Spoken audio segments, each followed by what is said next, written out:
احنا دلوقتي يا جماعة داخلين عند الحاجة لواحظ. السلام عليكم. عليكم السلام ورحمة الله وبركاته. ازيك يا حاج؟ اتفضلي. احنا دلوقتي عند الحاجة لواحظ.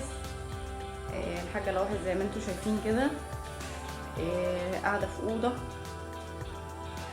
الأوضة زي ما انتم شايفين كده ما فيهاش أي حاجة ولا حتى سرير، وزي ما انتم شايفين كده الحاجة قاعدة على الأرض، نايمة على الأرض، مفيش عندها أي حاجة.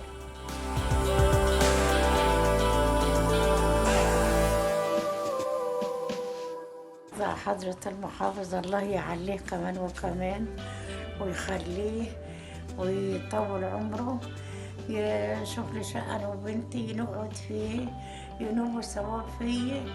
وأنا باخد علاج كتير والعلاج غالي، وعاملة إشاعات بتاعت الأورام، وما بقدرش والناس بتحن عليا اللوم، وماليش يدعو العلاج غالي عليا. يا رب يخليه سعادة المحافظ ويطول عمره في الدنيا ويكسب يا رب. يدينا بس شقة نقعد فيها أنا وبنتي يسترنا وخلاص، وربنا يستر ويطول عمره في الدنيا يا رب ويخليه لنا. وبعدين